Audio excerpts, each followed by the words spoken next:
Catastrophic Necromancer. Chapter 45:11. Your poison is no match for your mouth. Amidst sinister laughter, a beast glowing with blue light soared forward. Its appearance resembled a myriad-leg worm of the ancient wilderness, but much smaller, under 10,000 meters long, making it a small guy among the immense eastern pole creatures, most of which easily surpassed hundreds of thousands of meters. Yet this small guy was the strongest among the colossal beasts present. The moment it appeared, all the Four Seas sect elders cried out in unison, "Retract your auras, don't look directly at it."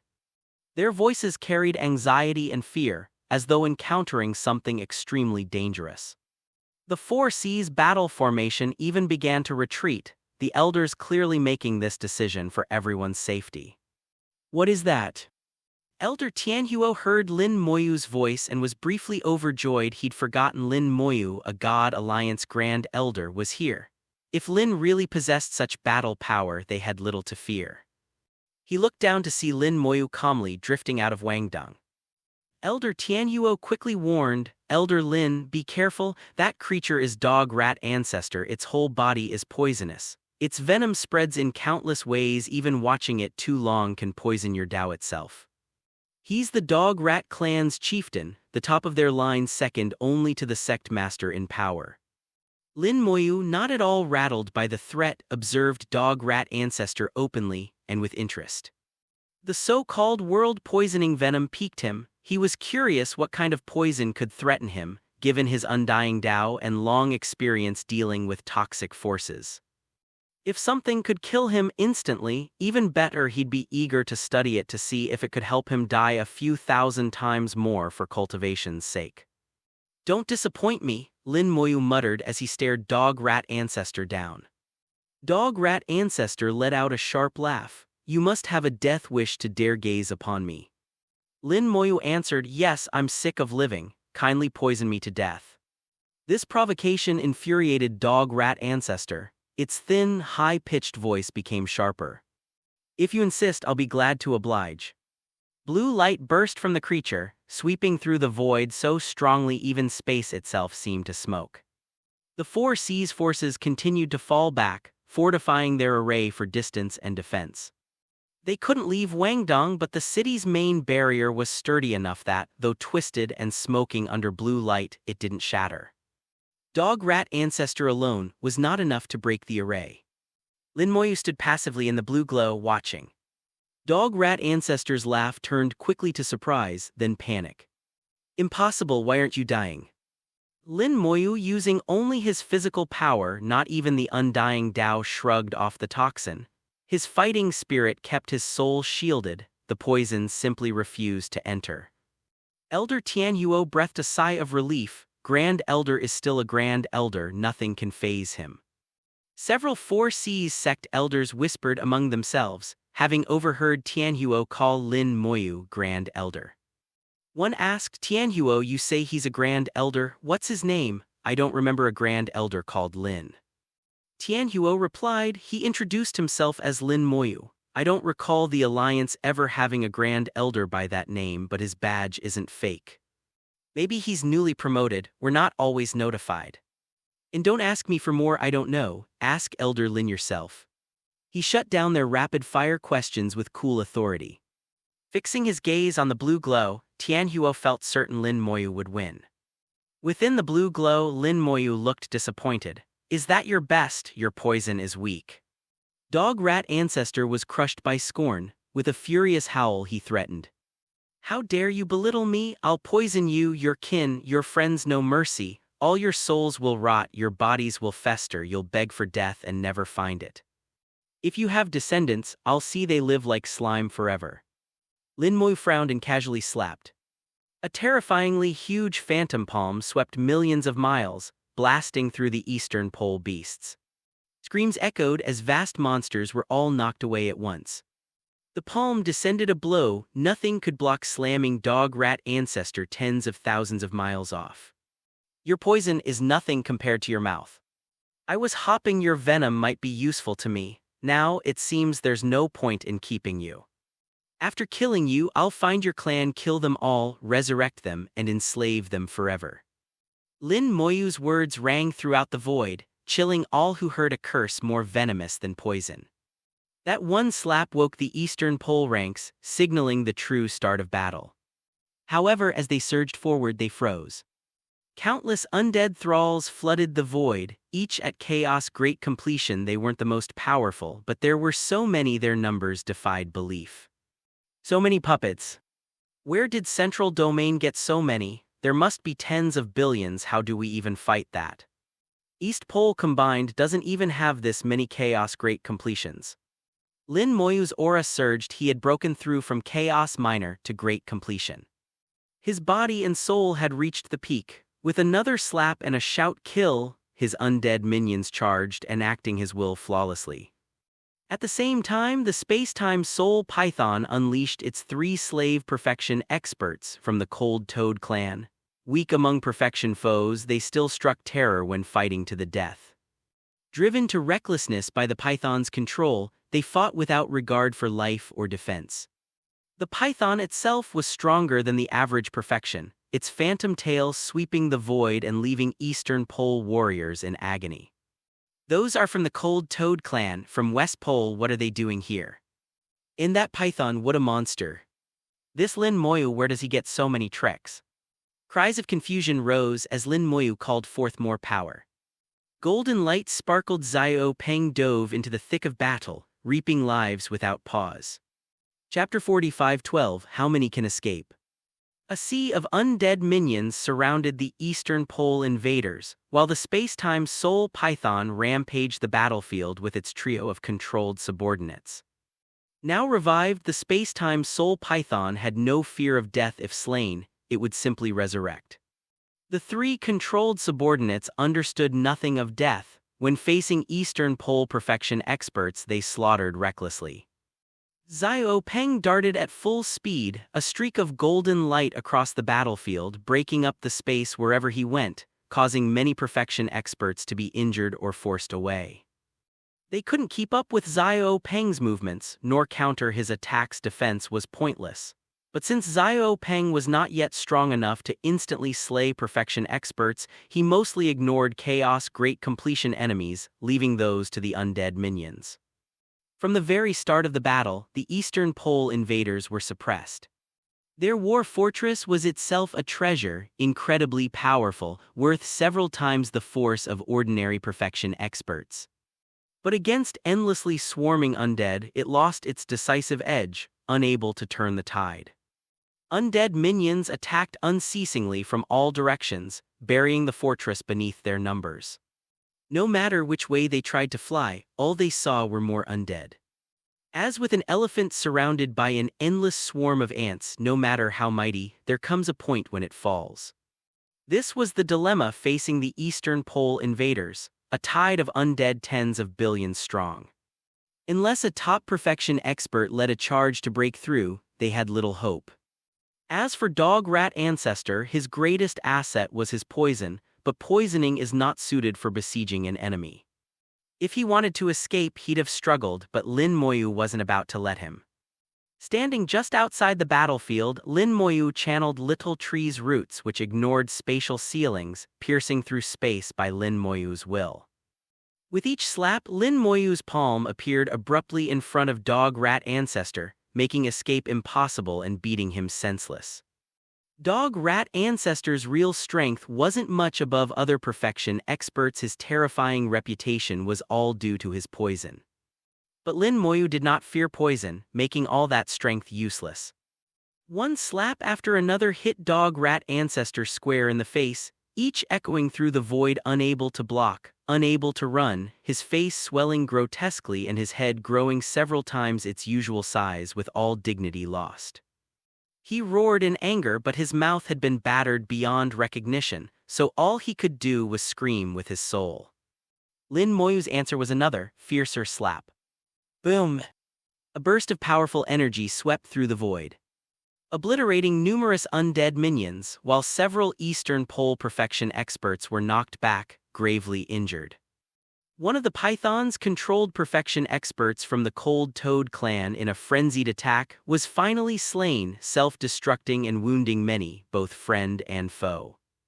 The other two soon met fatal attacks and also self-destructed. Even without fear of death up against 100 perfection opponents, death was inevitable.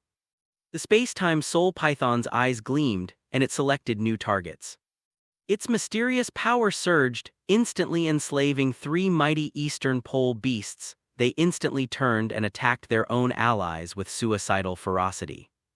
The sudden reversal stunned the Eastern Pole perfection experts. Moments before, these beasts had been comrades, now they fought as enemies. With no time to ponder, the only recourse was to fight back. The trio of perfection beasts went berserk. The Eastern Pole forces rallied, using superior numbers to swiftly suppress them. Boom, boom, boom. 3 explosions erupted as each of the newly controlled beasts self-destructed after being cornered, once more blasting the void and sowing chaos. Xiao Peng seized the opportunity, charging straight into the enemy ranks and nearly decapitating the most heavily wounded. The python kept picking new targets as the battle remained unstable. Now 3 more Eastern Pole perfection experts suddenly turned traitor and attacked their allies, rapidly taking out another wounded member. 3 then continued their suicidal assaults, causing further havoc. How is this happening again? Why are our own suddenly turning on us? I know now, it's the space-time soul python from the Western Pole. It can control us. Nearly all perfection experts had heard of the python, but few expected it to actually show up. At the mention of its name, panic swept through the void. Eyes grew anxious. Run, cancel the space-fixing array, break out. Hurry, flee. Faced by the python, their first instinct was flight. Even if killed, that was at least preferable to becoming a soul puppet and never knowing peace. The present horror was that already, several had turned on their companions. Disabling the space-fixing array took a moment, only a few breaths, but enough to decide life and death for many. Lin Moyu smiled. Even now, how many of you will truly escape? He kept slapping and then sent out a formation disk, revealing the wings of chaos behind him. Activating the chaos-disrupting array, space itself became turbulent, filled with little glowing sprites that rendered all escape abilities useless. The space-fixing array immobilized the region, suppressing transmission arrays and spatial techniques to trap everyone at Wangdong and immobilize the central domain's forces. But Lin Moyu's method chaos achieved the same, if not greater effect.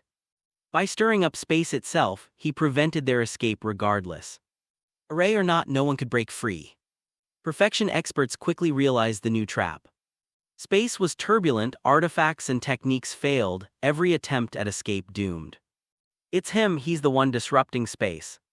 If we kill him, we can escape. They converged on Lin Moyu, fighting through the undead horde, determined to slay him for a chance of survival. Lin Moyu only laughed, bold but nowhere near enough. He flicked his finger, sending out several drops of heaven and earth mother water. Chapter 45:13, Trying to break out with the fortress. Heaven and earth mother water is the true core of the pure land of the western extreme. Chaos divine water is derived from it. Even though chaos divine water is many times weaker than heaven and earth mother water, western extremes perfection experts still dare not touch it. Back when Lin Moyu emerged from chaos divine water, it shocked a group of top perfection experts. Now Lin Moyu used heaven and earth mother water directly, transforming it into a tsunami, its power vastly superior to chaos divine water. If any perfection expert was caught in it, their physical body and soul would be corroded. If not killed instantly, they would be severely wounded, their cultivation plunging and never again reaching perfection. Retreat quick, get back. Someone screamed. While they didn't recognize heaven and earth mother water, their instincts told them how terrifying it was. They retreated rapidly, but a few unlucky ones were hit by the waves. With pitiful screams, their tough bodies instantly corroded, their souls shattered, cultivation plummeting. What is this water? How can it be so terrifying? Such corrosive force, could it be chaos divine water from the western pure land? No, chaos divine water isn't nearly this powerful. This has never been seen before. They were forced back, right into the siege of undead minions. After a wave of tsunamis, Lin Moyu drew the heaven and earth mother water back, transforming it into a water dragon circling his side. He washed his hands in the water, making Eastern Pole's perfection experts shiver with dread. They simply couldn't fathom where this young man came from or why he was so fearsome. The space-time soul python obviously took orders from him, and the streaking golden light Xiao Peng was so fast, nobody even got a clear look. With that unknown yet hideously deadly water and those relentless slaps, nothing seemed to stand a chance. The Eastern Pole forces fell into despair. Dog Rat Ancestor, thoroughly battered by Lin Moyu's blows with his head demolished and no intact flesh left, tried to use domain power. A domain phantom appeared behind him, but Lin Moyu struck it apart as easily as swatting a fly, leaving Dog Rat Ancestor gravely injured.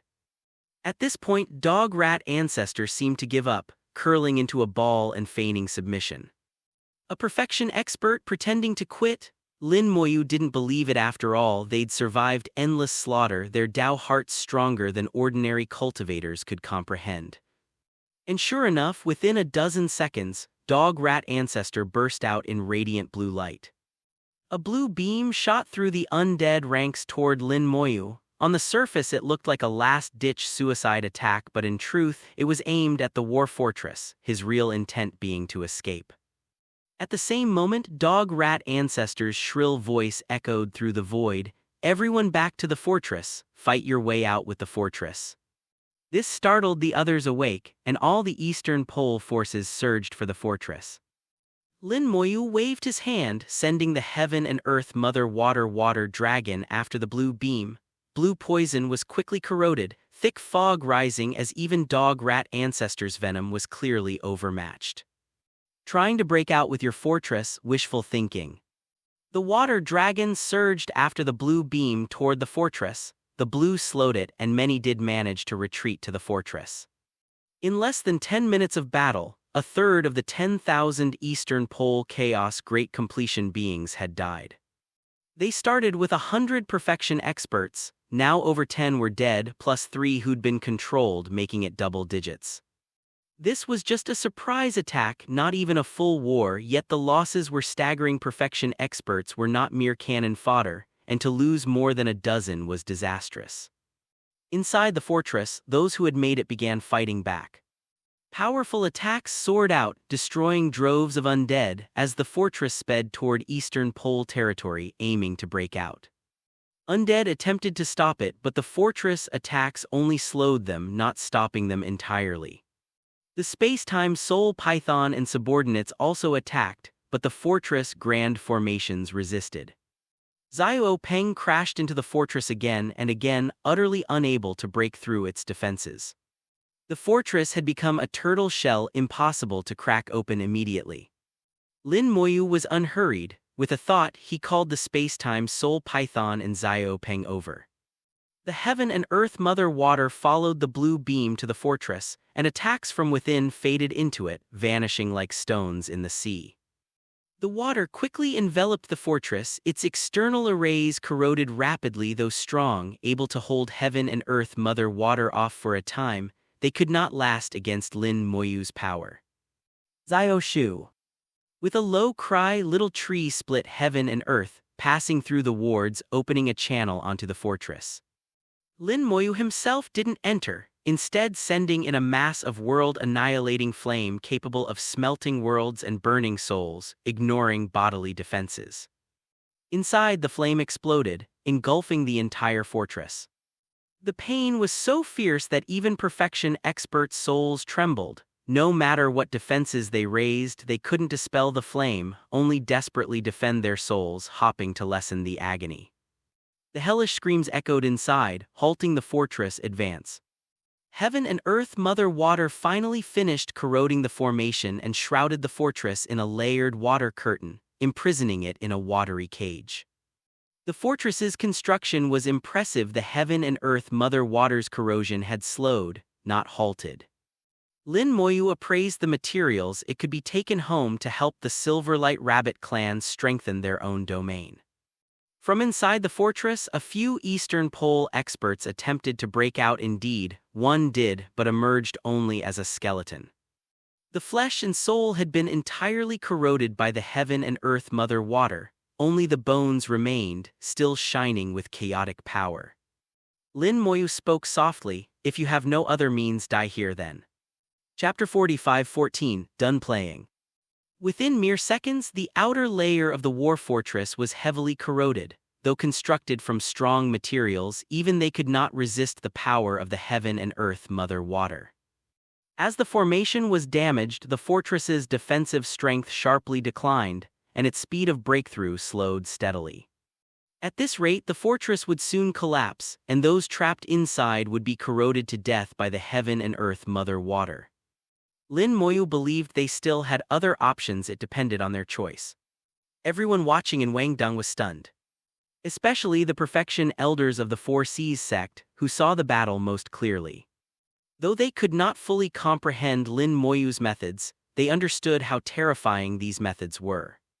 For Lin Moyu alone to have reduced the enemy to such a state was almost unbelievable. The critical point was Lin Moyu barely moved. He simply stood there, waving his hand. His true power remained a mystery. Elder Tianhuo felt even their sect master would find this level hard to reach. A top perfection expert was strong, but facing 100 peers and monsters like Dog Rat Ancestor would cause any headaches. In his view, his own sect master would ultimately win, but at a cost, and if the enemy escaped, his sect master would be stretched too thin to kill them all. Lin Moyu didn't do that, barely moved a muscle, yet they were scattered and defeated.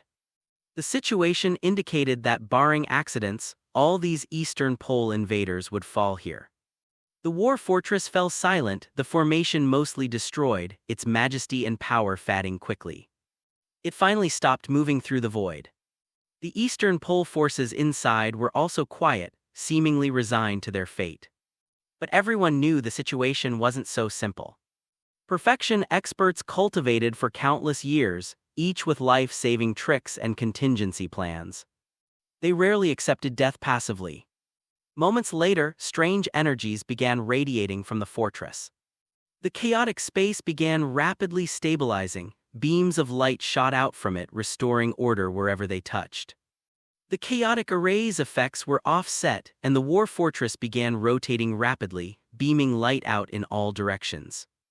Then it suddenly vanished and reappeared 1,000,000 miles to the south. Lin Moyu raised an eyebrow. They do have other tricks. The fortress contained a space-fixing array that could seal and solidify space.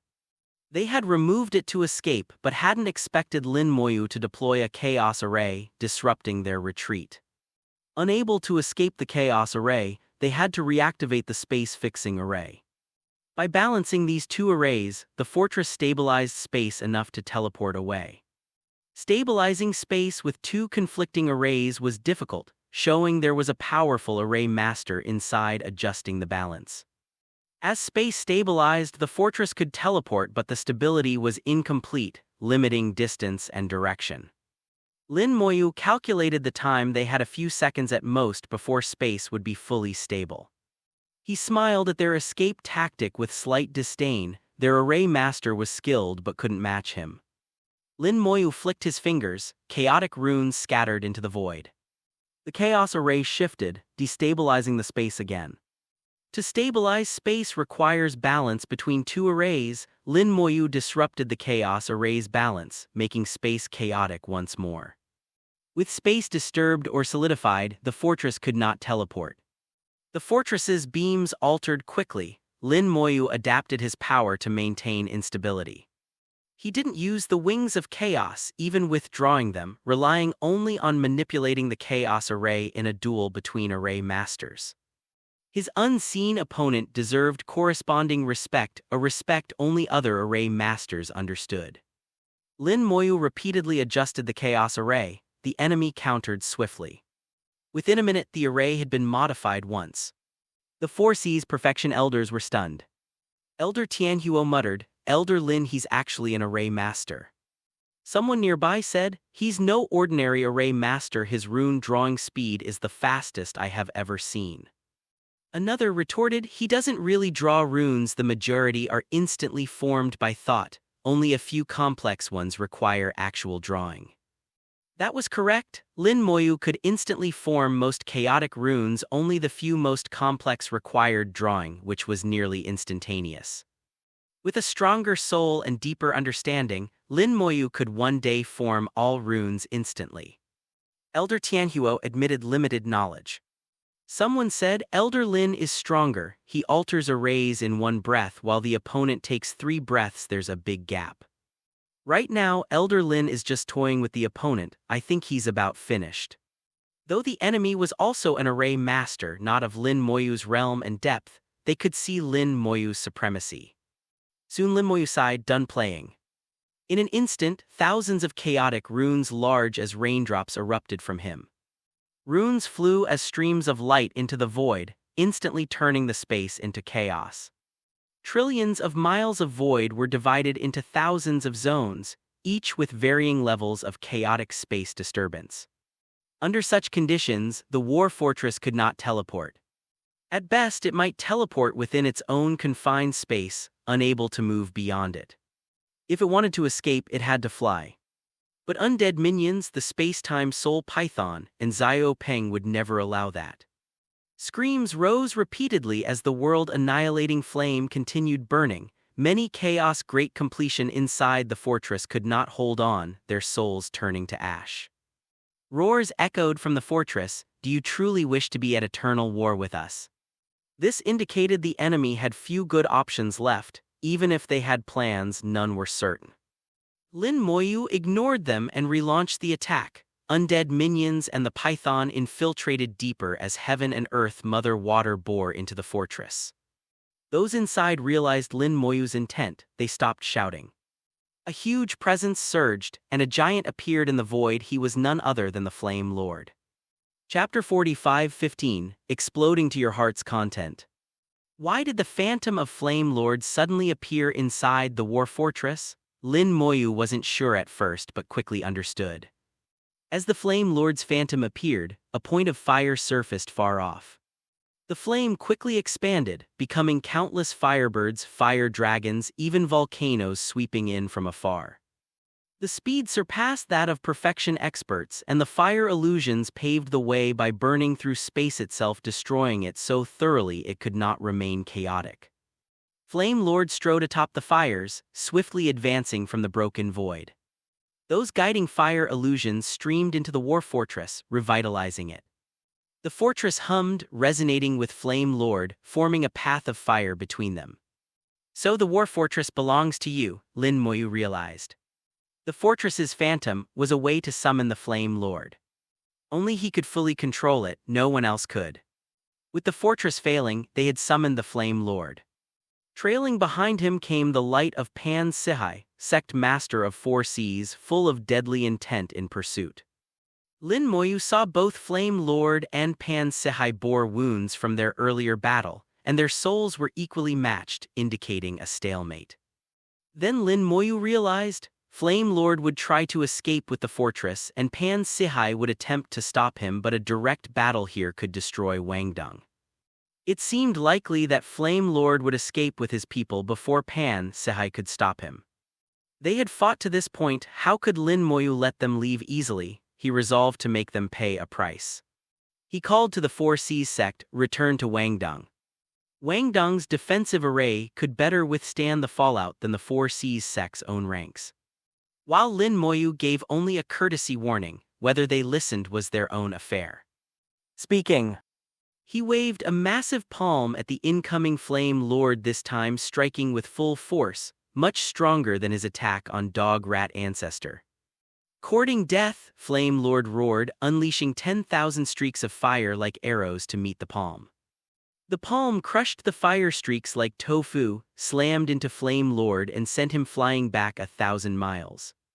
Pan Sihai, chasing, shouted, don't even think about escaping.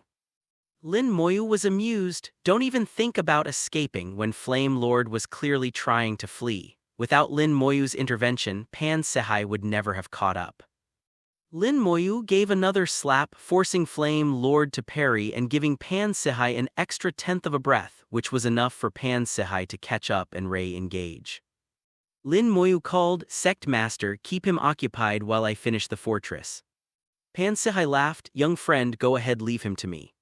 His blood sea rolled, weaving a cage to trap an area. Flame Lord was enclosed within. Flame Lord glanced at Lin Moyu in anger. He knew that without Lin's 2 slaps, Pan Sihai would never have caught him. Lin Moyu ignored him, locking onto the war fortress. On its last legs, Lin Moyu commanded the space-time soul python, blow it up. The python ordered its 3 minion puppets to latch onto the fortress and self-destruct. Being hit by perfection experts self-destructing at point-blank range, even a top treasure fortress couldn't withstand it, especially since it had already been corroded and weakened by heaven and earth mother water. 3 devastating explosions ripped open giant holes. The fortress was critically damaged, nearly destroyed. In the blast, many Eastern Pole beings were killed, but Lin Moyu knew most of the perfection experts survived. Yet none dared come out. They knew that with the python's openings, anyone emerging would be turned into a puppet. The python revealed its true form, wrapping the fortress tightly. Its massive body ground against the fortress, which groaned as if about to collapse at any moment. Xiao Peng circled outside, watching hungrily but not entering. He didn't know what lurked inside, and it was not truly safe yet. With the python and heaven and earth mother water working together, the fortress's destruction was inevitable. Xiao Peng could afford to wait for his chance. The undead rushed into the fortress, causing internal havoc and accelerating its collapse.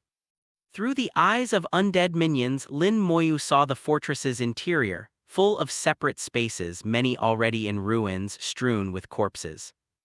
All the bodies were drawn out together with those who'd fallen earlier, thousands of chaos great completions, 5 perfection stage corpses. Xiao Shu, let's blow it up to our heart's content. Little tree extended its roots, breaking through space, reaching the fortress interior. Corpse explosion. Lin Moyu chanted softly, pouring his will into the scene until all the corpses exploded to dust. Explosions rocked the fortress, every blast like a perfection expert self-destructing inside. The fortress was rapidly torn apart from within. No matter how many separate spaces existed inside, nothing could withstand the onslaught. Little tree became Lin Moyu's eyes, guiding attacks to every corner. Corpses kept evaporating, each detonation shattering more of the fortress. Finally, the once mighty fortress collapsed completely.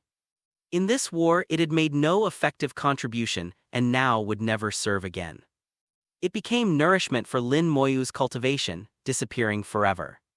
As the fortress collapsed, survivors charged out, over 80 perfection experts among them. They didn't want to leave but had no choice. Fear and wariness shadowed every face. No one knew if the python would target them next. They had to guard themselves and their comrades. As soon as they escaped, they scattered in all directions. The python fixed its gaze on 3, immediately enslaving them. The 3 promptly turned and attacked their fleeing allies. The lucky ones not chosen breathed sighs of relief, at least they hadn't been controlled. But their joy was short-lived. Lin Moyu pointed his finger like nomming them for death, one after another. Before Lin Moyu, perfection experts' corpses turned to dust. Corpse explosion. Explosions echoed through the void. Those chosen by Lin Moyu were destroyed instantly, both body and soul. Chapter 45:16, Killing Frenzy. Explosions rang without cease. With Lin Moyu's soul strength now so powerful, he could easily lock onto these perfection experts. Anyone he targeted by name had no escape. Within cascading explosions, they were utterly obliterated, both body and soul. Once dead, even their corpses wouldn't be left behind. They were used again by Lin Moyu as material for the next round of blasts. Waging war by using the spoils of war was Lin Moyu's specialty, and the enemy's worst nightmare. With murder in his heart, Lin Moyu unleashed every means he had. Today, none would survive. Inside and outside the Wangdong formation, everyone was stunned. Before, Lin Moyu had only used physical blows, slapping dog-rat ancestor into agony. People knew he was strong but never imagined this level. When he lifted his hand to kill, the nature of the entire battle was transformed. Seemingly invincible perfection experts were as bobbies before him. When targeted, they'd be wiped out in the next explosion, without exception. No one could comprehend Lin Moyu's methods, their horror was beyond imagining. With the void thrown into chaos, not even perfection experts could escape racing through space as fast as possible, but even the fastest couldn't outpace Lin Moyu's thought. He pointed again and again, death following each gesture. In less than 2 minutes of soul-shattering detonations, all Eastern Pole perfection experts perished except for the 3 under the space-time Soul Python's control. None escaped. Even Dog Rat Ancestor, once a figure of dread and venom, was likewise blown apart. What should have been a flawless ambush ended in total disaster, solely because of Lin Moyu. Meanwhile, the battle continued among the undead minions. The space-time Soul Python with its 3 thralls and Xia O Peng now joined the war, slaughtering the Eastern Pole Chaos Great Completions en masse. Their foes in utter despair knew none would survive. Some tried to self-destruct, but the undead army was too vast. A single explosion might take out thousands, but more would instantly revive, none worse for wear. With an enemy like that, hope was impossible. Some undead minions even carried off remains of the ruined fortress, which Lin Moyu promptly swept into his storage. Though ruined, its materials could still be recycled. Lin Moyu had grown thrifty and wasted nothing. Sounds of anger and laughter echoed from afar. Flame Lord, seeing all his perfection allies dead and his treasure seized, was consumed by fury, his glare at Lin Moyu blazing with murderous intent. Pan Sihai, however, only laughed. Good kill, excellent, these bastards deserved it. Flame Lord, you old undead, it's your turn next. Once I kill you, I'll storm the East Pole and wipe your entire clan from existence. Flame Lord roared, I'll slaughter you first. Boom! Fire detonated. Flame Lord morphed into a fire giant, a sea of flames blasting Pan Sihai back thousands of miles. A giant 1,000,000 miles high filled the void, growing 3 more heads and 6 arms. In that instant, Flame Lord was 4-headed and 8-armed, endless fire converging into flaming treasures in each hand. Pan Sihai rushed back, crying, he's going all out, that's his true form for battle to the death, be wary, Taoist friend. Before he could close, Flame Lord's 6 arms swung, all 3 heads turning to fix on Pan Sihai. Weapons flared, transforming to fire dragons that attacked from all directions, their path smashing space to rubble and sealing off Pan Sihai's escape. Blood Sea Banner rise. Pan Sihai roared, yanking up a massive banner from the sea of blood beneath his feet. The blood sea instantly boiled with the screams of countless vengeful souls, rushing to meet the fire dragons. Collisions rocked the world, some souls consumed dragons, some were vaporized, but the fight raged ever more fiercely. Pan Sihai waved his banner again and again, it growing larger each time and he himself swelling in size.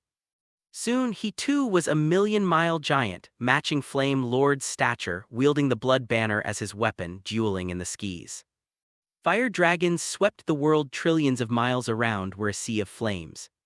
Pan Sihai conjured a sea of blood, endlessly colliding with the fire. The blood banner vibrated violently, releasing wave after wave of soul-crushing attacks. The legacy of the Blood Sea and Soul Sea divisions lay in that awe-inspiring banner.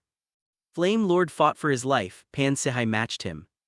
The battle on a razor's edge, and Pan Sihai seemed, if anything, to have the upper hand. But as Lin Moyu watched, he sensed something was off.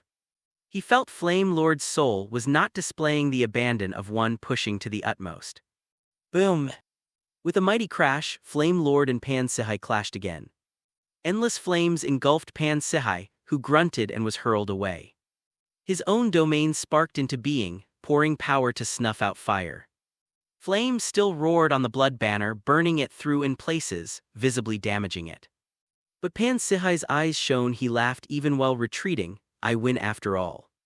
Cracks appeared across Flame Lord's form, with a bang, his 4-headed, 8-armed body shattered and fell powerless into the fire sea below. At face value, it looked like Flame Lord had lost, but Lin Moyu frowned. At the edge of the fire sea, a minuscule thread of fire raced into the void, fleeing far away so faint that almost no one noticed, except Lin Moyu. Flame Lord had staged a ruse to escape, explaining Lin Moyu's earlier suspicions. With a thought, Lin Moyu sent word to Xiao Peng, "Pursue him, don't let him get away."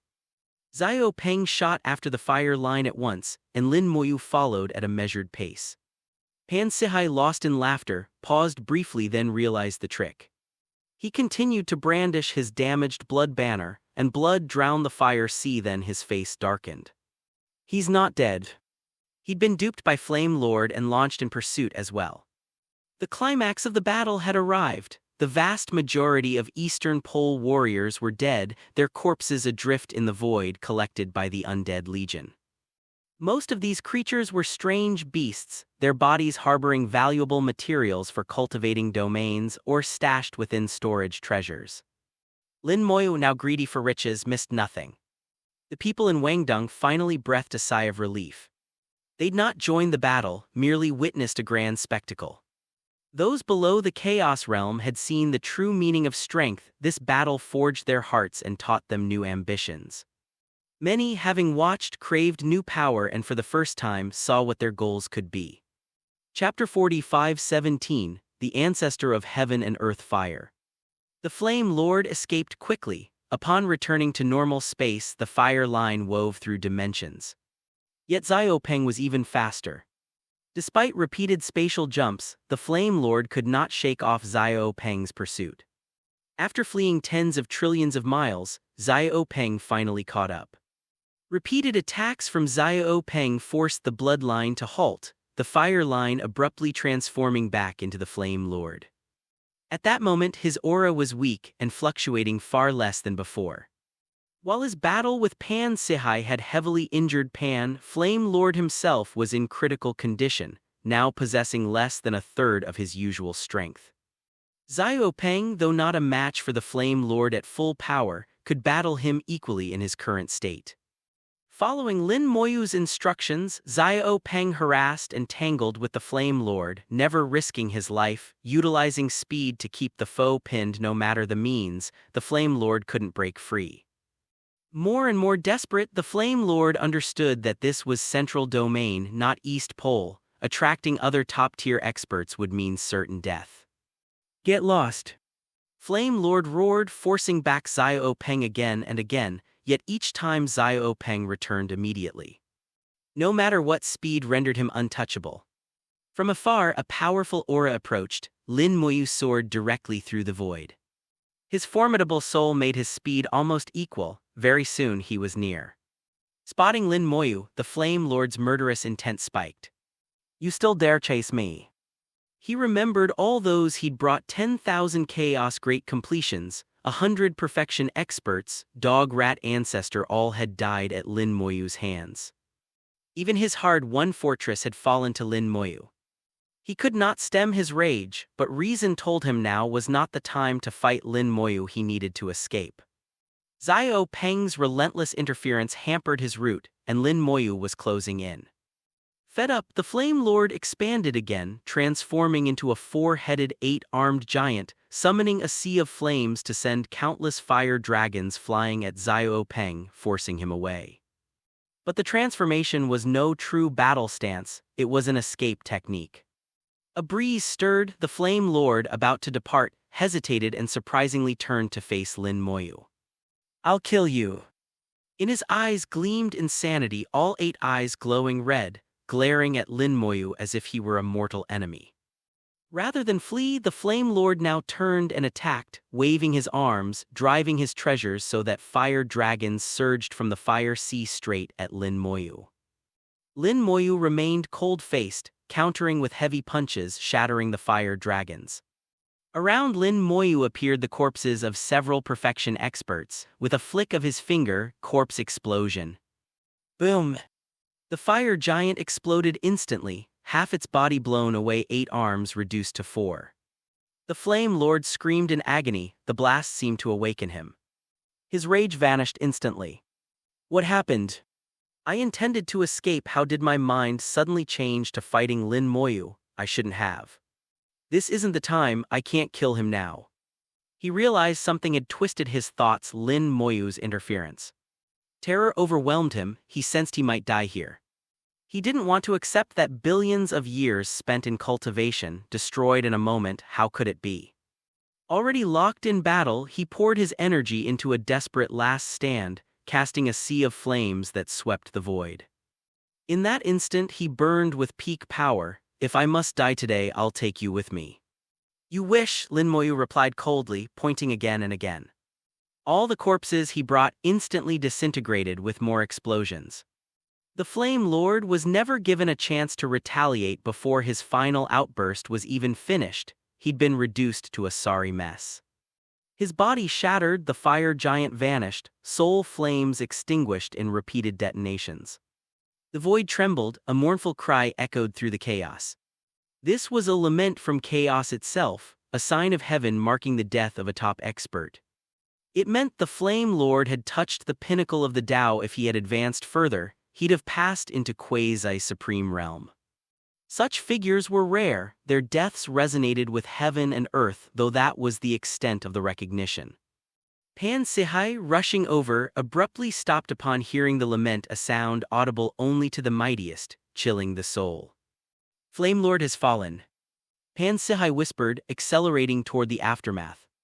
As the Flame Lord died, the fire sea faded away, leaving only a thin fire line in the void. This fire line was no thicker than a finger and less than half a meter long. It was the Flame Lord's essence. Little Tree commented, "So it's him." Seeing the fire line, Lin Moyu's previous suspicions were confirmed. Apparently, the Flame Lord was tied to an ancient existence. Chaos Spirit added, "That guy is seriously hard to kill." Lin Moyu held the fire line in his palm, asking, "So what is it?" Little Tree explained, "This is heaven fire, known as the ancestor of heaven and earth fire. He once proclaimed that as long as there is fire in the world, he'd not die or be destroyed." Chaos Spirit snorted, full of contempt, "Immortal, indestructible, my ass. He died not long after making that claim. Ancestor of heaven and earth fire, was he worthy of the title? He was just a narcissist. It's not like he was the only fire in heaven and earth. How could he claim to be the fire ancestor? In my opinion, the master's two kinds of fire are stronger than his." Lin Moyu possessed two extraordinary flames, undying fire from the undying Tao and the world-annihilating flame. Once he'd asked Little Tree and Chaos Spirit about their origins. The answer was odd. Their era had many mighty flames, but not even they knew every kind. Some flames became sentient, famous across epochs. Some hid quietly, hardly ever seen but rumored occasionally. Undying fire was such little fame, vanish without a trace. World-annihilating flame was even less known, yet its potency was undoubted. To Chaos Spirit, both flames Lin Moyu possessed far outstripped the infamous heaven fire. Little Tree recounted that heaven fire, once self-proclaimed ancestor of heaven and earth fire, was slain by other powerful beings. Claiming immortality, he didn't truly die. After countless years, he coalesced from heaven and earth and became the Flame Lord. But in Lin Moyu's eyes, the original fire ancestor was long dead. When someone reincarnates with no memory of the past, they're a new being, not the original. Memory defined identity. Without it, there was no continuity. Lin Moyu examined the fire in his palm. It seems to contain unique power. Little Tree said, "It's a primordial fire from the beginning of the world, one of the original fire seeds, a peak ingredient. If the master absorbs and refines it, he'll never fear flames again. If he blends it into his domain, it can greatly strengthen the foundation." Lin Moyu did not hesitate. For him, the answer was clear. "Absorbing and refining is not my path, it's better used as a material." Chapter 45:18, Lin keeps his word. The true body of the ancestor of heaven and earth fire is a flame naturally evolved from heaven and earth, similar in effect to ancient ice and capable of modifying the foundation of a domain. Once a domain evolves to perfection, its power must be compressed, and these kinds of materials can strengthen its base. Such items are far rarer than ordinary materials. This harvest was considerable. A powerful aura approached from afar. Pan Sihai rode over on a sea of blood. Lin Moyu put the true body of the ancestor of heaven and earth fire into his storage space, awaiting Pan Sihai's arrival. Pan Sihai greeted him with a formal bow. "Pan Sihai greets my fellow Taoist." Lin Moyu smiled. No need to be so formal, Sect Master Pan. I am Lin Moyu, just like you, one of the Central Domain God Alliance. Pan Sihai raised an eyebrow. So your elder Lin, my apologies for not recognizing you. Lin Moyu was a bit surprised. Sect Master Pan knows me. Pan Sihai replied, of course, you were the one who repaired the cross-domain array from East Pole. Afterward, Chief Mu sent word to us that there's a new Grand Elder in the Alliance, Elder Lin. At the moment, only we old geezers know, but soon the whole Alliance will hear. Lin Moyu grinned, so that's how it is. Pan Sihai said, Elder Lin, so young and already at such a level, it's only a matter of time before you reach an even higher realm. He spared no praise. In his eyes, Lin Moyu's youth was terrifying. With such prowess at this age, who could imagine his future achievements? In all his countless years, Pan Sihai had never seen anyone like him, not any so-called prodigy, monster, or genius. After a few pleasantries, Pan Sihai asked, Elder Lin, did you really kill the Flame Lord? Lin Moyu nodded, yes. Sect Master Pan probably sensed the cry of the world. Pan Sihai was puzzled. That guy values life. If he couldn't win, he'd always run. You actually managed to kill him. Realizing his words might be disrespectful, he quickly added, no offense, I'm just curious.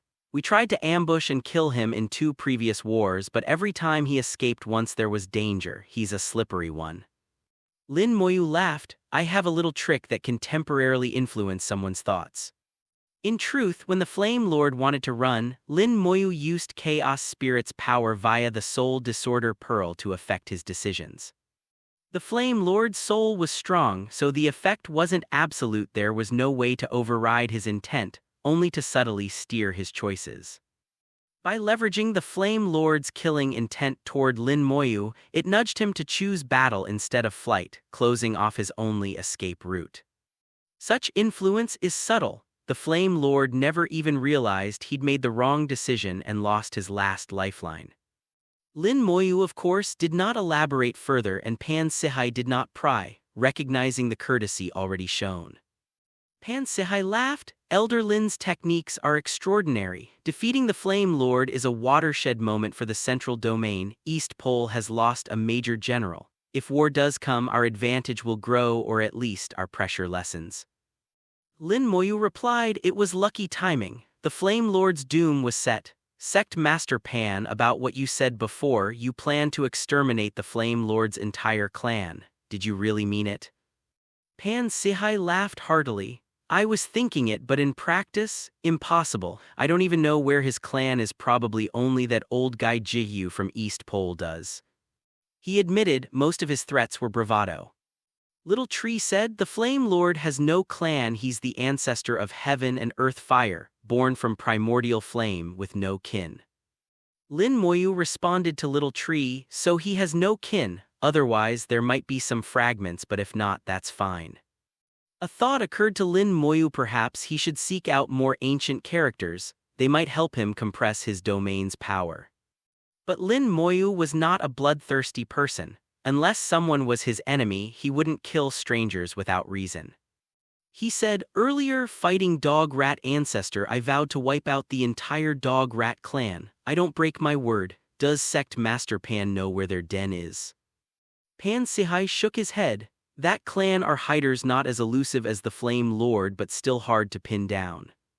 To my knowledge, they're disliked even in East Pole, so their base must be in some remote corner. But since you made that vow, if we invade East Pole next time, I'll help look, but don't count on much. Lin Moyu nodded. Thank you then, Sect Master Pan. Chatting, they returned to Wangdong. With battle ended, the formation faded and everyone dispersed. Soon, the city was bustling again. 10,000 Chaos Great Completion corpses were taken by Lin Moyu, stored away for later. He ignited a sea of fire inside his storage, throwing the corpses in to be refined, useful material separated from dross. He also collected all their storage treasures, over 3,000 now ownerless and theirs for the taking. Little Tree and Chaos Spirit were tasked to open them one by one and retrieve useful items. Thousands of Great Completion storage artifacts, surely an ample haul. The Silverlight Rabbit clan has a unique advantage no matter the grade or quality. all materials can be put to use. With Pan Sihai lifting the teleport controls, Lin Moyu could travel to the North Pole. The teleport wasn't blocked any longer. Ironically, Pan Sihai's insistence on holding the teleport earlier spared Wang Dong in the end. Pan Sihai walked Lin Moyu to the array personally. Everything here will be reported exactly to the Alliance. You'll surely be rewarded. Lin Moyu replied, "It wasn't all me. Had you not gravely wounded the Flame Lord, I'd never have managed so easily." Pan Sihai laughed, "You're too modest. Safe travels to North Pole, Elder Lin." Lin Moyu saluted, "Thank you." The teleport array glowed and Lin Moyu vanished. The disaster looming over Wangdong was lifted. By Lin Moyu's unexpected intervention, the Doombringers themselves faced catastrophe. Fate's changes are so unpredictable, who can foresee what's to come? Qingyu clutched her medicine tightly, knowing its value. 2 days later, breakthrough auras filled Wangdong, chaos power tumbling down. It seemed new Dao Lords had been born. Chapter 45:19, Arrival at the North Pole. A pale white layer covered the void. Compared to other places, the chaos in the northern domain was brighter and colder. Here, the chaotic energy sometimes mingled with snow and ice, a scenery unique to the northern domain. As the city neared the North Pole, this phenomenon grew stronger. The cold of the chaotic North Pole affected this area so much that even the wasteland couldn't block all the chill. It's said that the North Pole holds a supreme treasure, endlessly radiating cold, not only blanketing the North Pole itself, but leaking through wastelands to influence parts of the central domain. Some believe the wasteland wasn't always here. Maybe the northern domain's current location once belonged to the North Pole, making the cold perfectly natural. Many accept either theory. Lin Moyu thinks both might be true. If the North Pole does contain such a treasure, it must be held by the North Pole's supreme. Lin Moyu arrived in the northern domain and saw many people from the upper domain. Though also human, they had obvious differences from the central domain. All had jet black hair without impurity, making it exceptionally striking. Their black hair was unlike that of central domain humans, one could tell at a glance. The rumor is that because their power is so pure, their hair turned jet black. Since upper domain people settled the northern domain, the Central Alliance as agreed handed over partial authority for the northern domain and the city of Linbei. Aside from a few necessary personnel, most central domain people had left. Now the upper domain managed the northern domain. Such changes had happened many times, so local elders found it normal, some even grateful, as the upper domain helped defend the territory, easing pressure and saving lives. Lin Moyu had just left the teleportation array when someone waiting outside greeted him. "Elder Lin, I'm Qi Yi. I've been waiting here to take you to Linbei City." Qi Yi had received orders from Mutians and waited for days. Lin Moyu said, "Taoist Qi, apologies for the delay at Wangdong." Qi Yi answered, "What happened at Wangdong has spread through the Alliance. Your strength is truly impressive, Elder Lin. To slay 10,000 Eastern Pole elites and 100 perfection experts alone is a miracle." No wonder he was so respectful. Qi Yi was a perfection expert, and ranking aside, Mutian's message alone would justify his deference. This world respects strength. Show enough power, even mere courtesy becomes real, and nobody dares offend even if it's just on the surface. Lin Moyu smiled, "That's too much praise, Taoist Qi. Let's head out." Qi Yi said, "The warship is ready. Please come with me, Elder Lin." He explained the situation. Because the North Pole could act at any time, the Upper Alliance now managed the northern domain and North City was closed off. Travel from the northern domain to Linbei City required the Central Alliance's special warship. Mutians posted Qi Yi here specifically to guide Lin Moyu. On the way, upper domain cultivators watched with guarded eyes, their tension palpable. Lin Moyu found it strange, why so tense when there was no war yet? Their gaze seemed hostile, like seeing an enemy. Qi Yi didn't explain until they boarded the warship and left the northern domain. "Don't mind them, Elder Lin. The Upper Alliance people have taken over here. Our Central Alliance status means little." Lin Moyu said, "I've met a few Upper Alliance people before. They weren't so standoffish." Chi said. Upper Alliance folks split in two. Some are unfailingly friendly while others like those you saw are cold and rigid, treating even their own like outsiders and sticking strictly to rules. If not for this warship, not even your rank would get us through to Linbei. Lin Moyu laughed quietly. Perhaps the Upper Alliance's purity made their mindset so inflexible. Pure power shaped their Tao heart, making them approach everything in a simple, uncompromising way. Qi added, still, it helps do things by the rules and there's no trouble. Lin Moyu recalled, didn't someone from the North Pole infiltrate the northern domain once and nearly destroy it? Qi replied, indeed, the North Pole has its own humans who snuck in and stole a warship. The North Alliance recognizes ships, not people, so the infiltrators caught them off guard. Afterward, they tightened the rules to recognize both ship and crew. Lin Moyu shook his head. The Upper Alliance truly was peculiar. Local ways breed local temperaments, after all. The warship was fast, leaping through the void and quickly reaching Linbei City. Linbei was also inside a cross-domain array suffused with chaotic energy that dropped the temperature drastically. Every corner was blanketed with a frosty white. There was no actual snowfall, just a snowy sheen, making Linbei look like a piece of fine white jade from a distance. As the warship slowed, Lin Moyu saw the encircling cross-domain formation. The principal array was immensely strong, able to defend and retaliate. Even a supreme like Pansehai couldn't damage its core array. Many attributed that strength to the array designs. Only Lin Moyu knew the true power lay in the Supreme Calamity's handiwork. The formation core set by the Supreme Calamity was what made it formidable.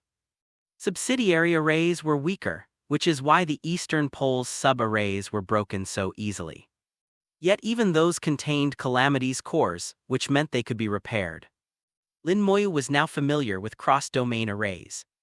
The formation here was like those elsewhere. Soon, when he teleported to the North Pole, he would be able to refine the sub-array and from there, gradually refine the main array. Nobody would notice. Afterward, as long as he didn't do anything unusual, the array would function as always. After docking, Qi handled communication with the Upper Alliance. Lin Moyu's identity was checked again and again. After a thorough inspection, he was finally allowed to use the array.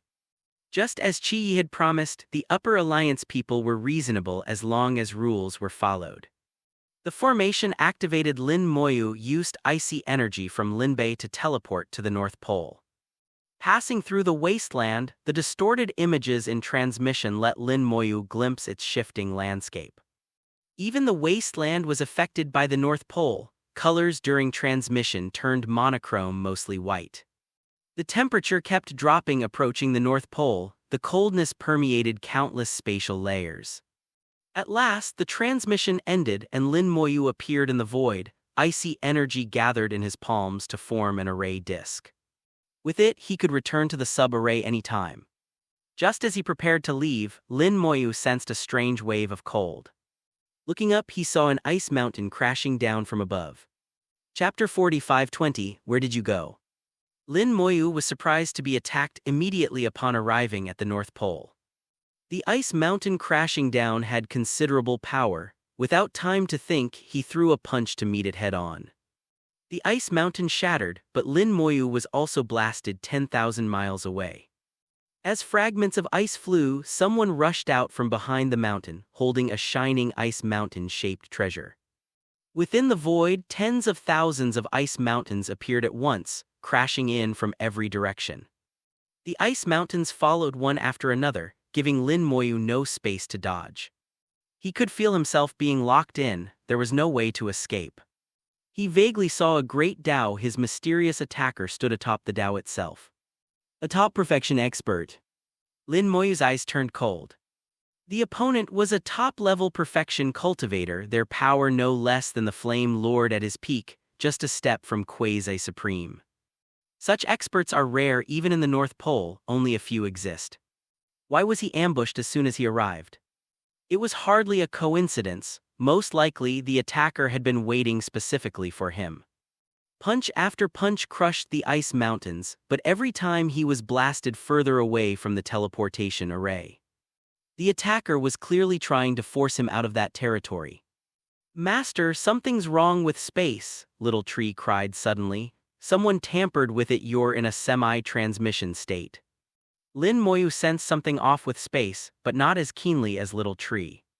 By modifying space, the enemy forced him into a state where he seemed to be blasted hundreds of thousands of miles, but actually he could no longer tell how far he'd gone. In the endless void, returning to the sub-array would be very difficult. Lin Moyu realized he had been specifically targeted. The intent wasn't to kill, but to drive him out so he couldn't refine the cross-domain array. Why? He considered one possibility: the attacker was an enemy of Supreme Calamity. Supreme Calamity once said, "Not everyone supports their endeavors. There were fellow travelers, bystanders, and opponents." Lin Moyu suspected the attacker was an opponent. But for a top-level perfection expert to know about Supreme Calamity's plans, they must be quasi-supreme or a supreme themselves. Looking more carefully, Lin Moyu saw something strange. Though this looked like a top perfection expert, his eyes were lifeless. He had a soul, but not the soul of a true living being. Moreover, the essence of his soul was even stronger than a perfection expert. This is a clone either of a quasi-supreme or a supreme. Lin Moyu deduced it was the avatar of one of the North Pole's quasi-supremes, or the only supreme. There were 2 quasi-supremes and 1 supreme in the North Pole, all possible candidates. Regardless, they didn't actually plan to kill him, just prevent him from refining the array, disrupting Supreme Calamity's plans. Since his enemy wasn't trying to kill him, Lin Moyu could fight back. An avatar was manageable. As long as he returned to the area by the sub-array, he'd be fine. Fight back. At this thought, Little Tree suddenly shouted, "Master, careful." All the ice mountains suddenly stopped, their thousands of forms frozen in the void, forming a giant array. Activating the array conjured a monstrous ice mountain, far greater than an entire domain. Lin Moyu had never seen such a mountain compared to the million-mile peaks of the domain. It was as dust to a planet. Just the impact from this ice mountain could shatter a domain. Boom! As it took shape, it suddenly shattered, breaking up both itself and the surrounding space. Countless channels appeared in the void. Whirlpools emerged. Behind them lay the ancient wilderness, where Lin Moyu had been before. The attacker shattered all space, intent on sending Lin Moyu to the ancient wilderness, forcing him out of the North Pole. The whirlpool's suction was immense, like invisible hands grabbing hold of Lin Moyu. Had no external force been involved, Lin Moyu could have resisted. But now, targeted by an expert, fresh ice mountains blocked all exit routes. Lin Moyu tried using corpse explosion, but the ice mountains affected space and soul power, making it impossible to lock on. Under these conditions, it seemed he could only enter the whirlpool and head for the ancient wilderness. That was the enemy's plan, not his. "Little Tree!" Lin Moyu called out, pulling out the ferry vessel and diving in headfirst. "Here it comes," Little Tree warned, roots shooting out, breaking time and space to forge a passage. No matter what lay at the end, the ferry vessel shot through. Lin Moyu disappeared. In the next moment, the ice mountains vanished. The top-level perfection expert gazed at the spot where Lin Moyu vanished, eyes narrowing at the rapidly fatting space channel. So troublesome. He sent his thoughts afar, then turned and left. Deep in the North Pole, 2 figures were playing chess. The chessboard, spanning the void, held over 1,000 lines, bigger than Mu Tian's 999-line board. The 2 were stronger than Mu Tian's. One wore a deep blue robe, his hair blue, the other was bare-chested, flaming red hair, both radiated cold energy. The blue-haired figure studied the board, saying coldly, "That piece escaped." The red-haired man was startled. "Wasn't your goal to drive him away? His escape suits you." Blue Hair shook his head. Driving him away meant removing him from the North Pole, not seeing him vanish to an unknown place. "Oh," Red Hair asked, surprised, "not even you know where he went?" Blue Hair shook his head. "He may have left, he may not, hard to say." Red Hair laughed. "To escape from you, that's a feat. Why not just kill him?" Blue Hair answered, "If you killed his piece, we'd both die." Red Hair was skeptical. "How's that possible?" Blue Hair shook his head. You can't understand how terrifying he is. Only those who have fought him do. For example, the Sword Supreme who just returned. If she gave her all, she could kill you and injure me. Red Hair said, I rose late and never crossed her path, but our realms are similar. The gap can't be that huge. Blue Hair replied, the gap is immense. I oppose his plans because I fear death. I can't kill his chess piece, see. Red Hair said, so it's best to trap, not kill. Blue Hair still shook his head, not even trapping, only fend off. Dropping a piece onto the board, he muttered, where did you go? Chapter 45:21, Defying Common Sense. Somewhere in the North Pole, chaos mixed with a biting wind blew, cold enough to freeze even a Tao Lord to death. This stretch of void was sparsely populated, when a sudden space-time tunnel appeared and the ferry vessel darted out.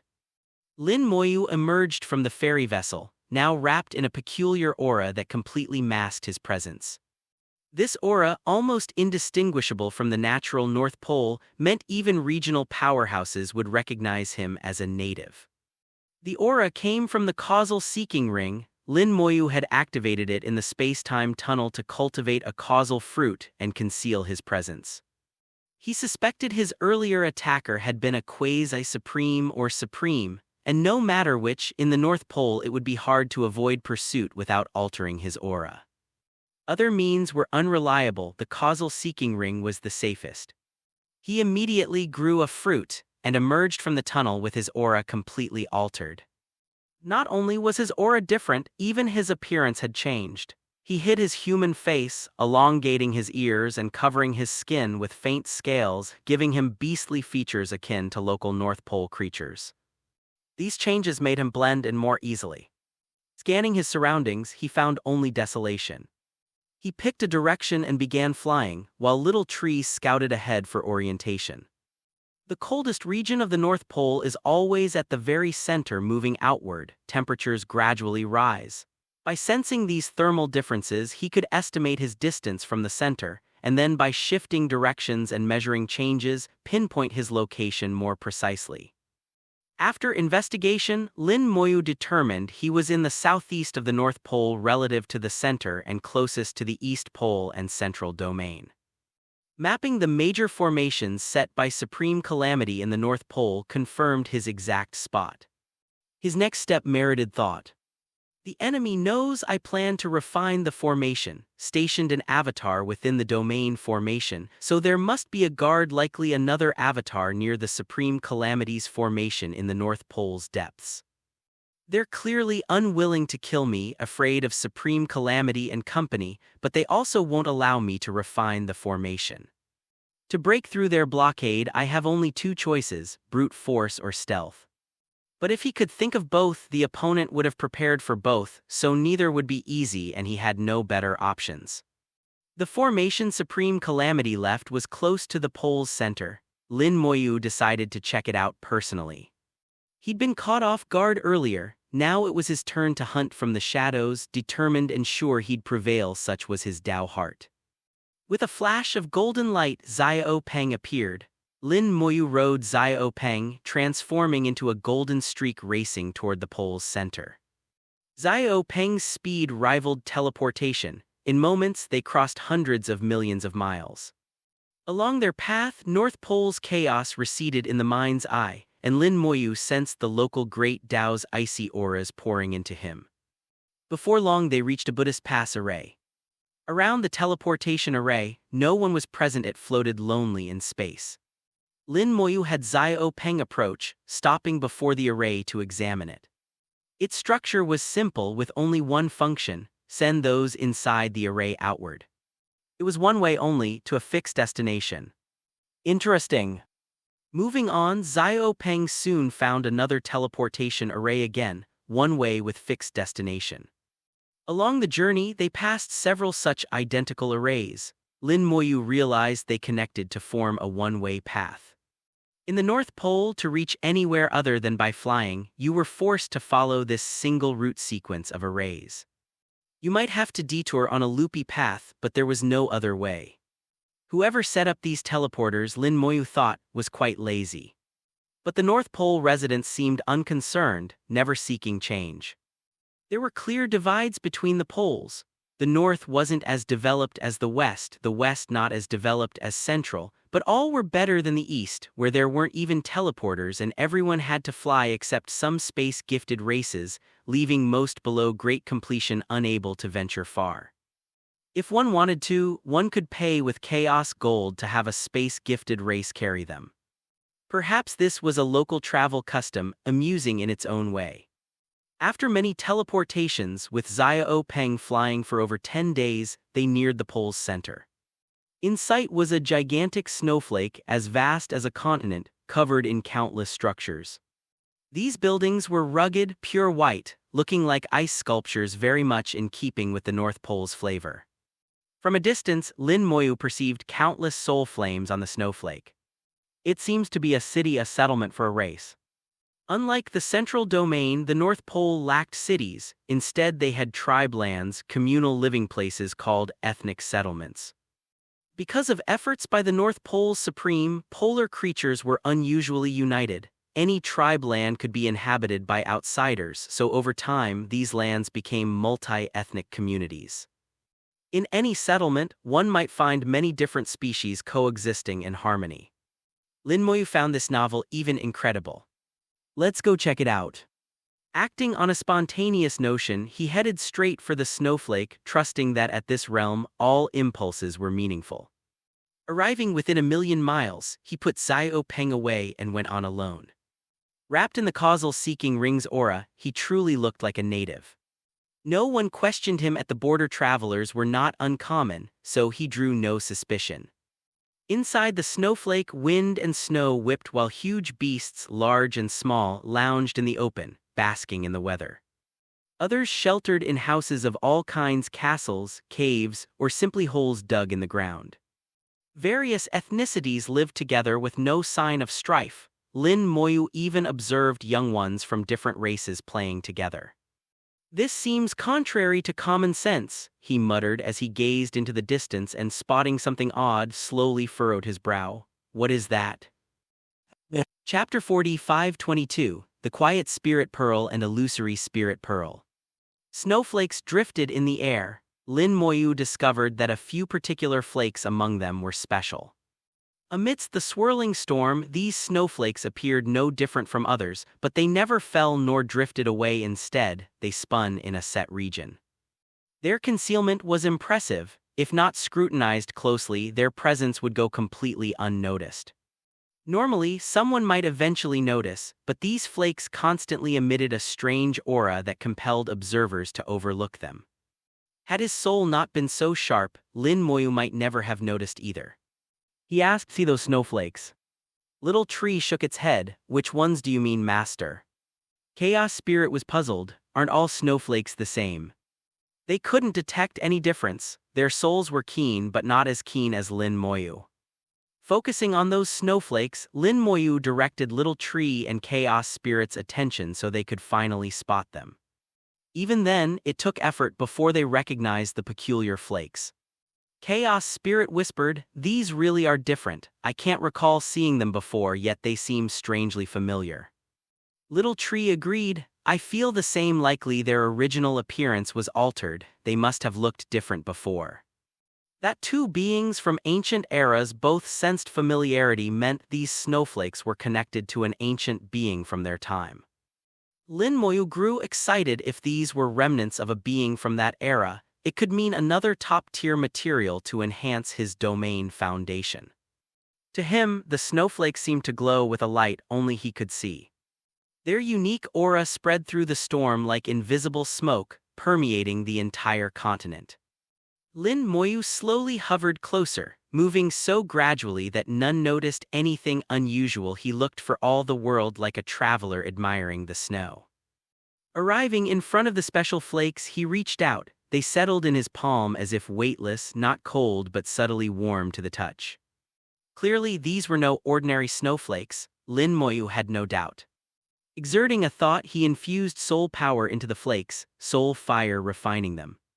The flakes morphed as he refined them, transforming into a clear bead the size of a fingernail. Then with a faint snap, the bead shattered into dust and vanished. At the same time, the storm stopped and Lin Moyu's face changed. A wisp of intent touched him at the moment the bead broke, incredibly faint, but he grasped it. Its owner was the same as the one who hurled the ice mountains at him. Crap, I've been found. Without hesitation, Lin Moyu stepped out beyond the snow continent. Xiao Peng sprang forth, shifting him into a streak of golden light. From the bead's break to his departure took less than half a second. As he escaped, Lin Moyu instantly took out the causal seeking ring. Fruit without a cause, change my aura, let no one follow me. A backlash swept through him, cracks scarred his body and soul, but neither broke nor perished. Given the current strength of his flesh and soul, unless his causal manipulation was utterly outrageous, he could resist the price. It worked. The force of causality descended, transforming his aura again, totally different from before. As Lin Moyu fled into the distance, a commotion broke out on the snow continent. The continent was vast and there were many such special snowflakes. Lin Moyu had only taken a few. The area those flakes influenced was just a small part of the whole. Now in this one section the wind and snow stopped. All the creatures that had been resting there awoke. They all turned, spotting the outsider. The once gentle gazes became ferocious, filled with killing intent. Roars erupted, giant beasts began attacking. Chaos broke out instantly, the area plunged into battle, the weak killed on the spot. Elsewhere on the continent where the snow continued, there was no fighting. Creatures who awoke just glanced around and went back to sleep. So a strange scene appeared. One patch of the continent was racked with savage combat, the rest lounged about lazily, indifferent. Suddenly, a rift opened in the void. A blue-robed, blue-haired North Pole Supreme descended. Frowning faintly, he tossed a bead, which dissolved into snow and fell. Snow resumed, the fighting halted abruptly. A moment ago, beasts were slaughtering each other, the next they were back to being close brothers. The Supreme gazed toward the void. He clearly had not found Lin Moyu and said in a low voice, "So you're still in the North Pole, always looking for trouble. Take care not to get involved in my affairs. If you do, no matter how dangerous it is, I'll have to send you away." His voice faded as he stepped out and vanished.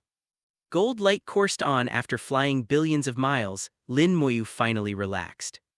He was certain now, the being behind the ice mountain and the one whose intent was in the bead was a Supreme. There was only one Supreme in the North Pole, it must be him making the move. Lin Moyu knew full confrontation was futile. He would never break through that blockade, and would be killed if the Supreme tried. But he could not give up on refining the Calamity Supreme's formation. He just needed another plan, which was already forming in his mind. At that moment Little Tree spoke quietly, "Now I know what that is." Chaos Spirit added, "Me too, it's the Quiet Spirit Pearl." Little Tree, not just the Quiet Spirit Pearl but also the Illusory Spirit Pearl. Lin Moyu asked, "What are the Quiet and Illusory Spirit Pearls?" Little Tree explained, "Back then heaven and earth bore several spirit pearls at once. Besides the Disorder Spirit Pearl there were others: Quiet Spirit, Illusory Spirit, and so on. The last two never developed spirit of their own. Before they did, they were taken by others, and if anything remained, their will was erased." Chaos Spirit said, "I remember, they weren't seized by the same person, but now both are in the hands of one being." Between the two of them they covered the pearl's functions, and Lin Moyu finally understood. A chill crept over him. The North Pole Supreme was far more complicated than he'd thought. He even sensed that the Supreme harbored secret motives behind these actions. Chapter 45-23, Sacrificing the North Pole. The Quiet Spirit Pearl has the effect of pacifying souls, placing them into a special state of tranquility. In that state there will be no hate. All that is seen and experienced appears wonderful. But that's only its superficial use. The true function of the Quiet Spirit Pearl is to influence others. With enough exposure, a soul can be entranced by this beautiful state. Ultimately, the one controlling the Quiet Spirit Pearl can manipulate that beauty and direct souls to do their bidding. For example, the controller could persuade affected beings that cultivation is wonderful, and those influenced would practice with total focus and no distracting thoughts, advancing rapidly. The controller could also encourage unity, cooperation, and mutual love, whether for one's own kind, outsiders, or even enemies. The quiet spirit pearl does have a side effect. When its effect abruptly ends, the suppressed emotions surge back with greater intensity. If the space-time soul python's control is an overpowering suppression, the quiet spirit pearls is a subtle, pervasive influence. Used well, it's divine and can accelerate cultivation dramatically. Used poorly, it becomes a horrific artifact of mind and soul manipulation. A single quiet spirit pearl's influence is limited, but with the illusory spirit pearl as well, everything changes. The illusory spirit pearl can create avatars. These avatars are not mere illusions, but facsimiles of real things. The avatars can exist forever, as long as they're not destroyed. Each avatar can have about 30 to 40% of the original's power. Most crucially, the owner can create endless avatars if their cultivation is high enough. These avatars can transform endlessly, but their effects remain constant regardless of appearance. Either pearl alone is powerful, together they are heaven-defying. Now, both are in the North Pole Supreme's hands, and with his cultivation, he could make countless pearls and use the quiet spirit pearl's influence to bind all the beings of the North Pole, making them united and obedient. It finally makes sense why everyone here is so cooperative. Logically, this isn't natural, it's contrary to the rules of heaven and earth, so there had to be a reason, and this is it. The North Pole Supreme is controlling nearly every being here with the spirit pearls. But why? There must be a deeper reason. Lin Moyu realized there was much more he didn't know about the Supreme's ultimate motives. Furthermore, there were two quasi-supremes in the North Pole besides the Supreme. The quiet spirit pearl might not affect those with strong Tao hearts and souls. Such profound beings would surely notice something was amiss. If no word leaked out, perhaps the quasi-supremes and top-level perfection experts were all involved. Though the North Pole Supreme stands alone at the top, that doesn't mean no one else has a voice. Even if they can't openly oppose him, they could spread rumors. If the other Supremes of the realms learned of this, even the North Pole Supreme would have trouble. That the secret was so well kept meant the stakes were immense. Chaos Spirit lowly muttered, "I think I remember something. Maybe the Supreme wants to do that."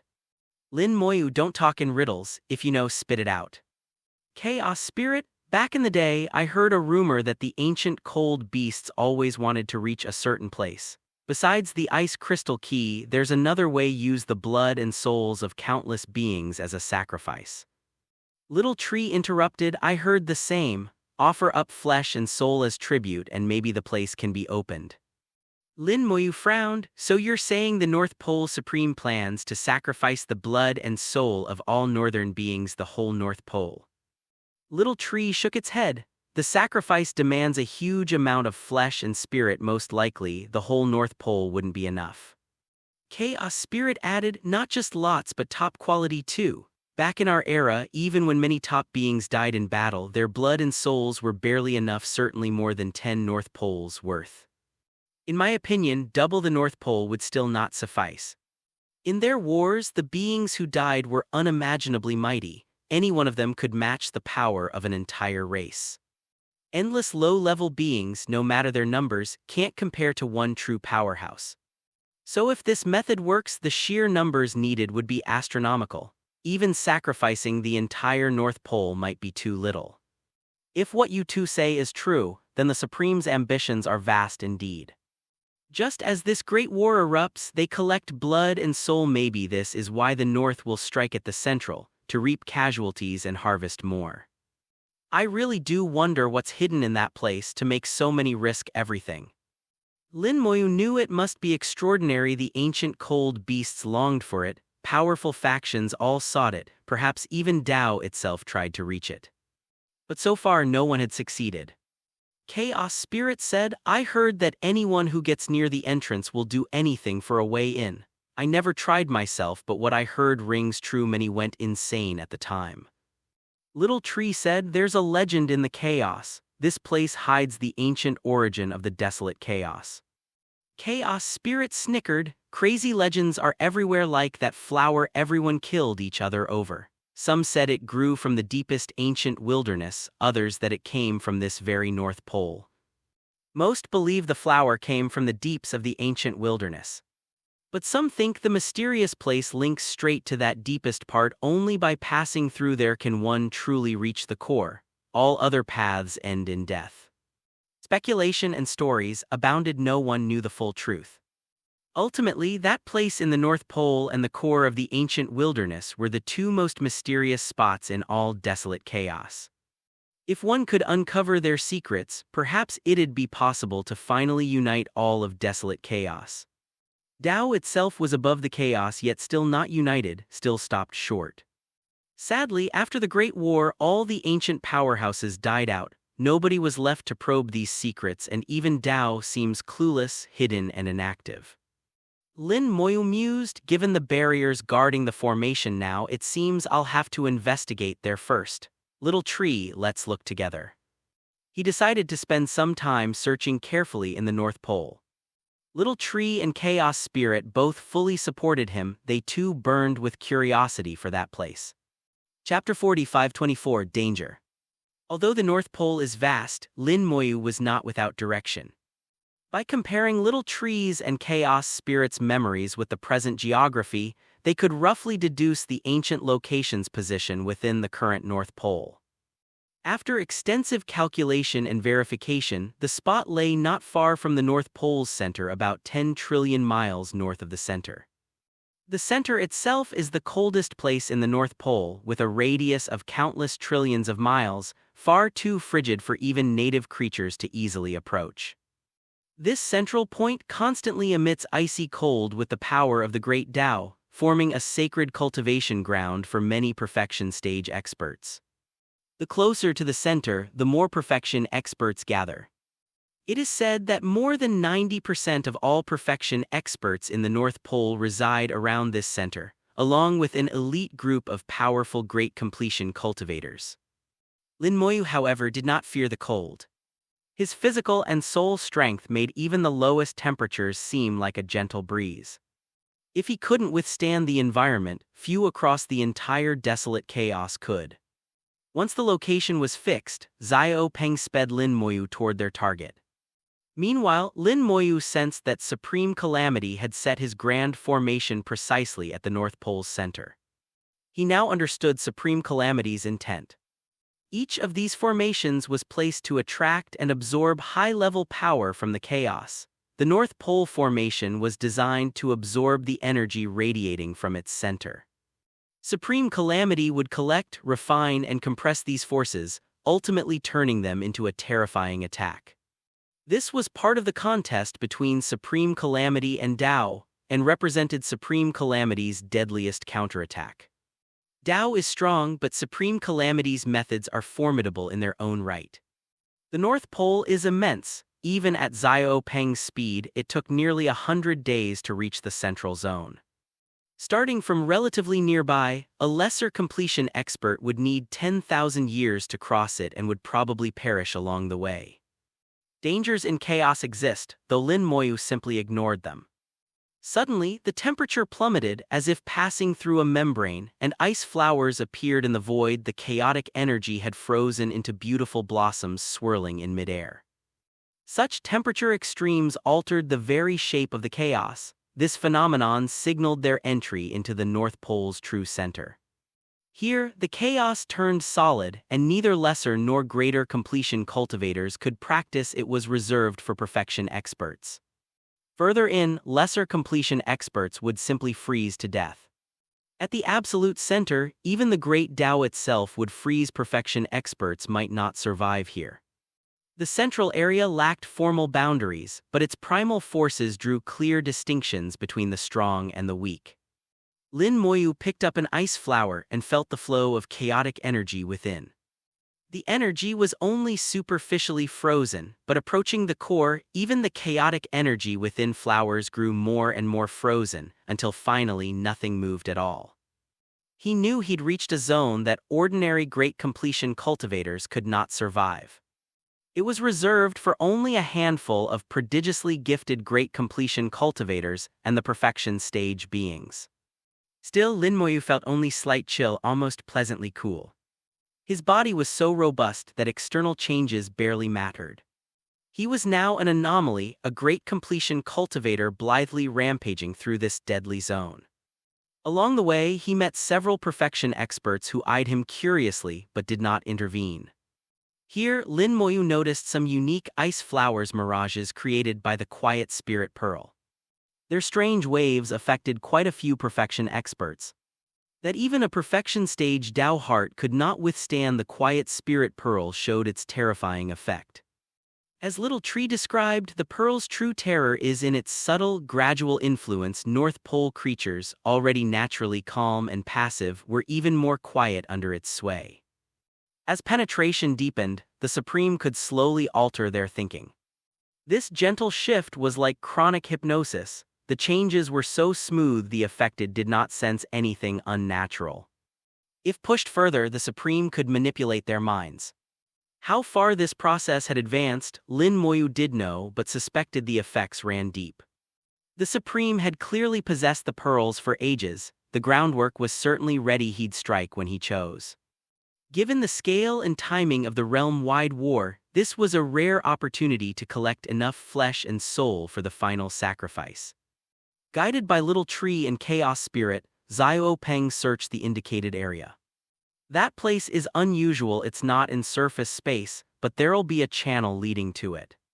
The space there is stable but not extensive. Once inside, you'll sense it.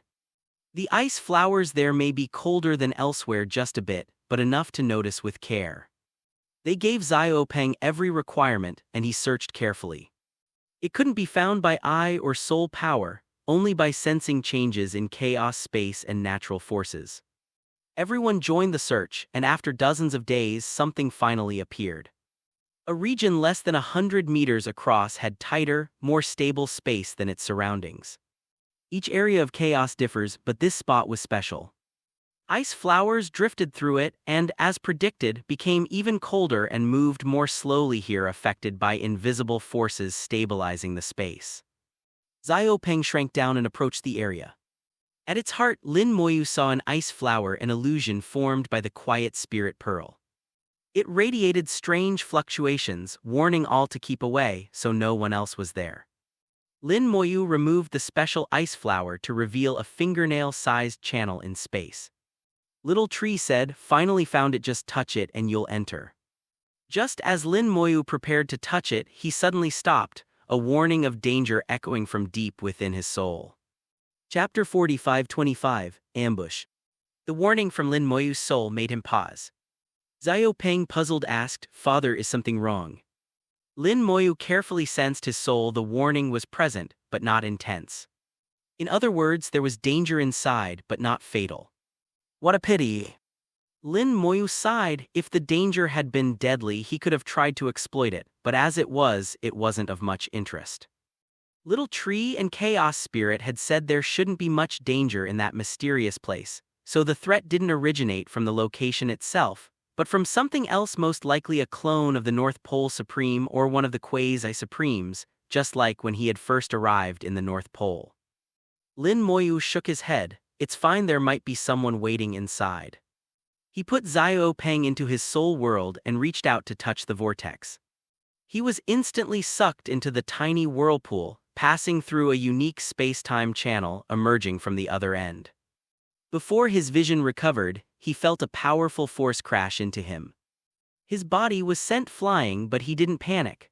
The force was strong enough to seriously injure a perfection expert, but for him, it was only a flesh wound. His physical strength was such that even top perfection experts would struggle to kill him without powerful treasures.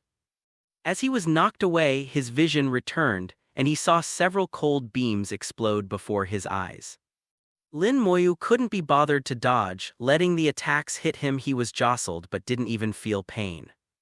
Instead, he used the opportunity to observe the area and his attacker. It was an Iceman, seemingly made of ice, human-shaped but not part of the human race. Lin Moyu did know whose clone it was, North Pole Supreme or Quasi-Supreme, but it didn't matter. The Iceman exuded top perfection level pressure, but his soul wasn't as powerful. Dealing with him wouldn't be difficult. With enough time, the world-annihilating fire could burn him to death. The only complication, if he died, his master would probably know. If a quasi-supreme or supreme showed up, that would be a problem. Little Tree said, "This place is cut off from the outside. No matter what happens here, nobody will know tilde. Chaos Spirit added, "Only he could know what happens here." Lin Moyu understood they were saying that no supreme or quasi-supreme could perceive events here. Even if their avatars died here, they wouldn't find out. So he resolved to kill them. As his body stabilized, more attacks came flying. A massive fist appeared, crashing into Lin Moyu again before he saw it, sending him flying like a meteor. There was more than one enemy here. Still calm, Lin Moyu turned and saw a phantom. The shadow had no fixed form, shifting constantly, then transformed into wind and disappeared. Seems my suspicion was correct. The North Pole's top entities all keep an eye on this place. They each left clones here, serving as mutual checks and to ward off outsiders. Even an expert like Wine Lord would be suppressed here. If a supreme or quasi-supreme physically came, outsiders would be blocked. There's one supreme and two quasi-supremes in the North Pole. There must be a third one here. At that moment, the space beside him twisted, and the wind-turned phantom appeared again, punching hard. This time Lin Moyu retaliated, throwing his own punch. As the fists met, the opponent's punch vaporized, traversed past Lin Moyu's fist, then reformed and struck him again. Whereas Lin Moyu's fist hit nothing, his enemy's body had vaporized at the same time. Lin Moyu was thrown aside again, his expression frosty interesting. His opponent's body was only superficially vaporized. The root lay in his mastery of transitions between reality and illusion. Clearly, his grasp of the Tao of manifest illusion was advanced. Lin Moyu noted, he's probably a quasi-supreme, made his mark with the manifest illusion Tao. If he showed up in person, he'd be tough, but as a mere avatar. At that moment, another cold beam appeared and Lin Moyu scattered it with a punch, again sent flying without control. This space was vast. He couldn't recall how far he'd been blasted, yet still hadn't reached the boundary. More vapor rose. His opponent switched back to physical form, preparing another attack. With a thought, Lin Moyu unleashed the world-annihilating fire, turning the area into a blazing sea. The just condensed enemy gave a muffled grunt, vaporizing once again. It mattered little. World-annihilating fire burned all, solid or vapor. In the fire sea, Lin Moyu stabilized his position with a cold snort. "Now it's my turn." He pointed at the Iceman, producing a corpse of a perfection expert which instantly dissolved into ash. Corpse explosion. Boom! The Iceman was pulverized, body shattered and soul extinguished. Instant kill. No surprise to Lin Moyu. His foe was a clone formidable but a shadow of a true top perfection expert's soul. Against corpse explosion, his body may endure but his soul couldn't. His attack power was at the top perfection level, but his defense fell short. After a single strike, the avatar perished. Lin Moyu smiled and drew out another perfection corpse. After the previous battles, he had a dozen on hand, truly wealthy. Though his enemy was now in vapor form, Lin Moyu didn't care, his soul had locked on. Corpse explosion worked regardless of form. He pointed. Corpse explosion. Boom! Another loud blast as his foe vaporized fully and dispersed. If he wanted to be vapor, let him be vapor, never to return. In just 2 moves, Lin Moyu wiped out 2 avatars. He studied the space quite large. Where's the last guy? Eyes sharp, his necromancer's sight zeroed on another entity. This one was farther away, soul flame burning much brighter, a cut above the previous 2. Lin Moyu guessed this must be the North Pole Supreme's avatar. The earlier 2 were likely from the Quasi-Supremes. Supremes and Quasi-Supremes bear similar titles, but their paths differ. Who's stronger is debatable, but Supremes are more flawless, lacking any obvious weaknesses. Except for unusually powerful Quasi-Supremes, most lack the soul perfection of a true Supreme. Quasi-Supremes are also known as flawed Supremes. Flying over, Lin Moyu saw his opponent, a figure in blue robes, his face indistinct, the blue robe distinctly familiar.